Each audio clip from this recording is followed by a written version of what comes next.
Welcome, everyone.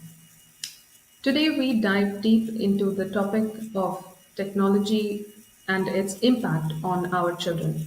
We are joined by Dr. Chetan Ginigeri, Program Director Pediatrics, and Dr. Sushma Gopalan, Child Life Specialist and Psychologist from Aster CMI Hospitals. It's a pleasure to have you both. Thank you, Ranjana, for having us here. Thank you, Ms. Ranjana, for having us. Diving straight into the discussion, Dr. Chetan, let us start with your perspective on technology's role in our children's lives today. So, as you all know, technology has become all pervasive into our lives and also into our children's life as such. And from a very young age, children are getting exposed to screens and technology in various other forms. Apart from being a convenience, today it has become a double-edged sword where not only children use technology for education and studying, but then also digital devices have become an escape route and also unpaid babysitters, which parents use to keep the children quiet and manage their energy levels. So on one end, technology has really enabled a lot of things for the human race, but in last 20 years, we are starting to see now the ill effects of technology into the children's lives because the whole brain is getting hardwired differently. And we just need to be aware about it as parenting generation, as pediatricians, as psychologists, and try to see what safe boundaries we can build around children and the use of technology in their lives. No, absolutely. Thank you for that. And this brings me to the center stage of the topic. Dr. Sushma, how does screen usage in general influence children's psychological and emotional development? Yeah, so screen usage to any level is a little bit hazardous. So when we are talking about mental health, the first thing that strikes is addiction, the screen addiction.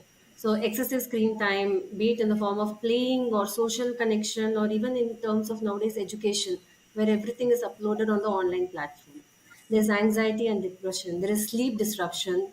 It hampers the cognitive development, where attention span, learning opportunities is hampered, social development. So for children, for any developmental age, the main criteria is the social development. So social interactions get affected, cyberbullying happens. So what happens is all this leads to an increase in aggression, where their coping skills are being hampered. It is being compromised. So any sort of resilience, problem solving skills, maintenance of mood, even basically maintaining an interpersonal and intrapersonal connection becomes a problem. So when children are faced with all these challenges which they are not supposed to be facing at that point of their life, it becomes very hazardous because they are lost. And no matter whom they connect to, each one is going through the same problem. So they have nowhere to turn to for help. What you're implying is that it's affecting their social interaction skills. So basically, the social impact and psychological impact is just too high because of Yes, these screens. yes. Social, psychological, emotional, their entire psychodynamics is being impacted. No, that's really insightful. Um, but what about the physical, physical development? Does it have an impact on it, Dr. Chetan? If you may elaborate on that. Yeah, the whole way our children are spending their childhood nowadays has completely changed. So, as I told before, digital devices have become unpaid babysitters in young age. When children need to be exposed to more touch and feel toys, more nature, more activity driven childhood, now it is cooped up in a four walls of a room, staring at the devices. What we tell generally parents is that for a well all round development of children, all the five senses have to get equally stimulated. That is hearing, vision, touch, smell, and taste. And an overstimulation, which the digital devices do of the hearing and vision, leads on to an inadequate development of the other sectors as such. And that has a very long lasting impact on the way children live on to their adolescence, the way they manage their human to human interaction, and also an adult life as such. So apart from core physical issues like headache, sleep deprivation, eye issues, dryness of eyes, lack of activity, all these things have an additional ripple effect which children have to face and carry that effects right up to their adulthood and middle age. Now that's indeed concerning. Um, but this brings me to the next topic, which is how do parents recognize this kind of screen addiction in their children? So, what should parents be aware of? What can they look out for in their children? So these, as doctors, we see a lot of non-specific symptoms when children do come to us with screen addiction in the background. They come with effects of lack of sleep, that means inability to concentrate, and these things have been flagged up by teachers at school, forgetfulness, a lot of mood swings, reward seeking through the digital devices, complete lack of activity, binge eating, which happens when they're in front of the screens. So obesity is a major problem that we are seeing. So again, to crystallize it, the children's physical lifestyle has completely got disrupted because of digital effects. We have unhealthy eating habits because the reward centers for video games, for all forms of digital usage, and also food being used as a form of reward just goes hand in hand, and children consume a lot more unhealthy calories, leading on to obesity and its effects. Then we have the mental health effects, which shows up when children are in their early teenage as such, because the emotional regulation is not proper, and there is a lot of conflict between parents and children at that age. So physical effects, complete lack of sleep, disturbance in their dietary habits, early onset obesity and its side effects, and school behavioral issues, and then translating into adolescence behavioral issues in children. That's very And insightful. just to add on to Sir, even this the one aspect that I want to stress on is even the social communication, talking to each other, talking to one another. Peer relationship gets hampered, family relationship gets hampered because the amount and quality of parent-child interaction is reduced. And when addiction comes at any level, at any age, the treatment for that also becomes very difficult. So handling children who are actually addicted to screen time becomes a very monumental task for parents also. So in any aspect of physical ability also gets compromised in this because their executive function gets interfered, their language use, the social skill, the reading and mathematical abilities. Basically, the cognitive function and the brain function is compromised in this aspect. So, Dr. Sushma, just doing a deep dive into that, what are the mental health implications specifically on teenage children? On teenagers, the first one is where the addiction becomes a main problem. So the addiction and also it becomes like a defense mechanism. For anything, the screen time becomes a distraction for them. They start role modeling or modeling their entire emotional and social and cognitive dependency around the mobile phones. And the other part that especially teenagers is where we have seen increase in aggression. They get very aggressive because the coping skill is not there, emotional regulation is not there, internalizing of emotions happens. And when talk is not being there at all, and everything is online, and there's a lot of media circulation, what happens is children don't know to communicate. So Right. there's a rise in aggression, and they prefer isolation. They don't like to mingle with others because it takes them away from the screen time. So we are seeing children who like to be isolated.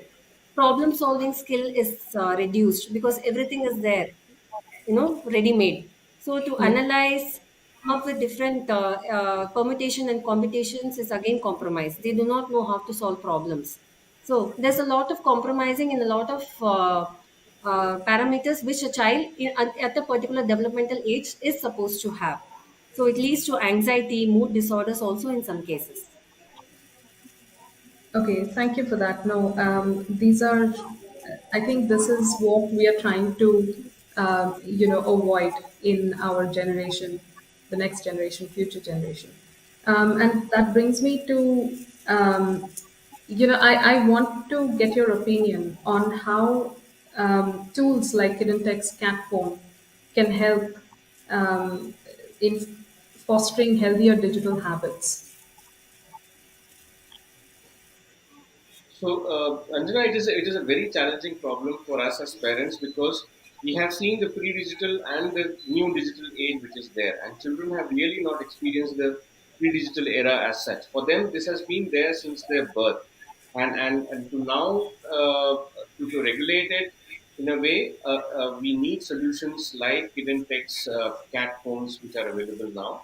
The reason is because we are seeing a lot of physical, mental, and emotional issues in children, starting with simple things like speech delay.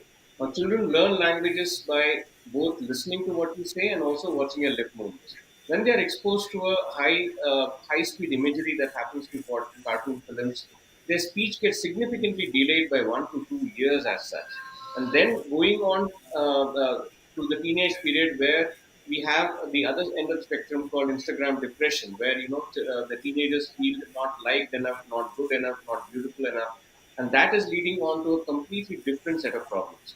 So, cat phones and the hidden tech solutions that you're bringing about will bring about a kind of a safe perimeter within which both the access to digital devices, the number of hours they spend on digital devices, and also the kind of content they see on digital devices can be tailor made depending on what is the age of the child, and also kind of nudge them towards more age appropriate content, not taking away the advantages of technology, which is basically an enhanced learning experience which we as a generation did not have access to. So definitely your solution is going to provide that safe perimeter within which parents, caretakers, and teachers can work with. No, that's a big vote of confidence. Thank you. And let's talk a little about the future trends. With how the digital consumption is going today, um, what should parents be prepared for first and foremost? Um, I know that you run a digital detox program, so even before children get addicted to devices and screen, how can we avoid? Uh, what should parents just stay away from?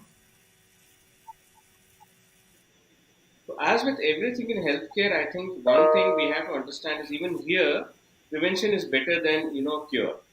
So once children have got addicted to digital devices, to wean them off that kind of an environment is a real Herculean task.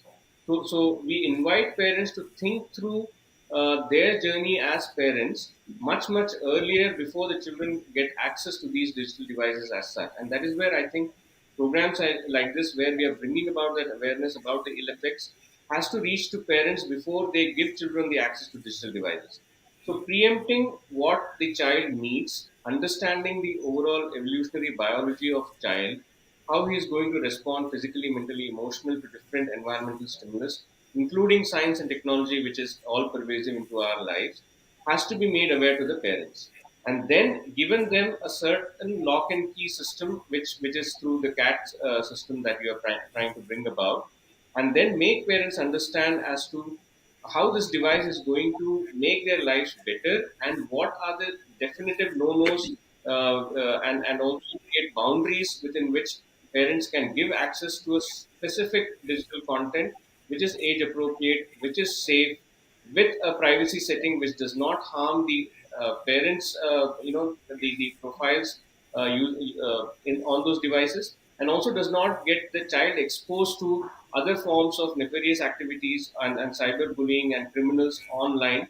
And then that is the kind of solution we would like to have as parents. And definitely, it is much better to introduce them to these solutions much earlier in their parenthood rather than trying to reverse the effects of digital toxicity which has happened. Yeah, That's I really also Sushma, anything? yes, sir. I also completely agree with sir because giving something to the child and taking it away and giving something compromise will never work. So if you can come up with a technology which gives the child control plus also the parents control where there are clear cut boundaries set for the child. So even though they have the screen, but there are certain do's and don'ts that the child has to follow. And now that the screen time has the cell phones or the laptop has become a necessary evil where education system and any other sort of communication is via the platform of social media. So when children are given a particular screen time with so and so protocols and lines and boundaries where the parents are able to understand what the child is doing and the control is with the parent at a very early developmental age, it brings about a lot of change. What happens is parents are also more confident and the child understands limitations at a pretty early age, which sets the ball rolling for the rest of the age.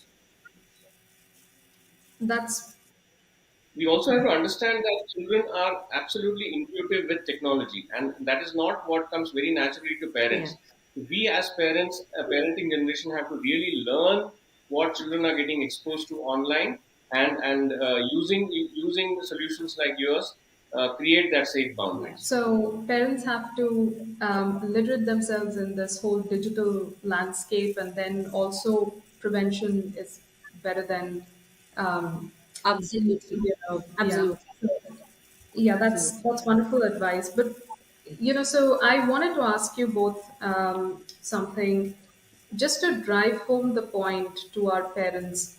Can each of you, talk about a case which was like eye-opening for you, an experience where you thought this is really becoming a mainstream problem?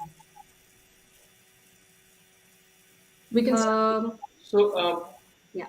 we can see that maybe post COVID, as doctors, we really had a sudden spike of digital device induced issues. So I can speak about a 2 year old kid who came to us post COVID from extreme rural Andhra Pradesh, where the only language used was pristine Telugu of the village dialect.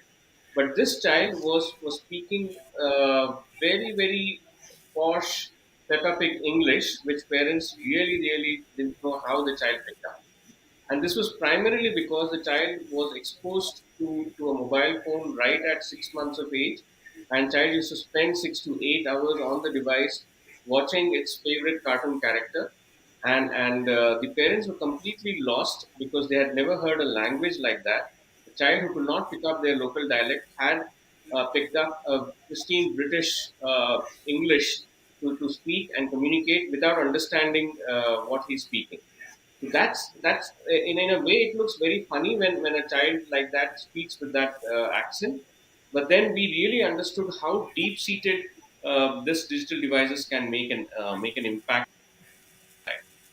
Just to add on to Sir, so we had a case where the child was 6 or 7, and parents find giving mobile phone much easier than the TV because for the child the scrolling becomes very easy. So there is easy access to YouTube and it's easy to pick what they want. So for them, it's a continuous activity also. So the child has seen videos that he or she shouldn't be seeing, which was scary. So the child came with a lot of fear. The child was not able to sleep. The child was not able to eat. The child was not able to drink, was fainting. And the reason was we were not able to figure out the reason because this had happened over a period of time and had become the norm for a child. So the child thought it was pretty normal to watch all these. And the parents had no clue and they didn't know to check the history. So that's where the parents becoming technologically savvy and having a control on what the children have to watch is a must. Because even though you have YouTube, so many other channels, even though there are a lot of filters, lot of locks, sometimes it's not that safe. Yeah, it's like how fish are surrounded by water, but they don't understand what it is. Our children are surrounded by technology, but they don't fully understand the consequences and implications of it. Totally agree. Yeah. Any closing comments, advice that you would like to give our parents? First thing is that as an adult generation, let us accept and the responsibility that it is primarily our job to make sure what kind of technology the child is exposed to. And generally, we say with parenting is that children depend on parents for three L's, that is love, laughter, and learning. And today we want to add the dimension of safety. And in that specific safety dimension, we also want to add digital safety and using the technology solutions which Kidden Tech is developing and making it easily accessible to parents to monitor their children, to nudge them towards safer digital viewing behaviors, and also creating safer boundaries is the way to go forward.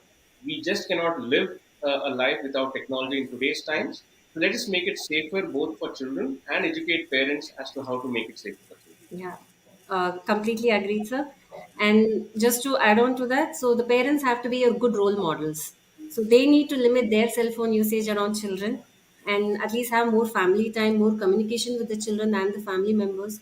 Introduce other activities like books, games, and toys so that they are engaged. More of exposure to the nature because nowadays we have lesser exposure, four walls. And sometimes it's okay to allow the children to get bored. Creativity comes out at its best when children are little bored.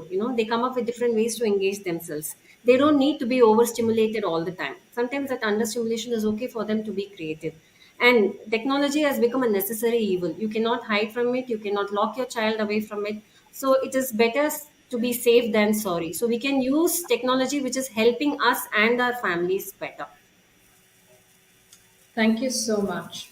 Um, Both of you, thank you so much for your insights. I hope our audience is able to take away these tips and actionable, insights that you gave us, and help guide their children through this digital age.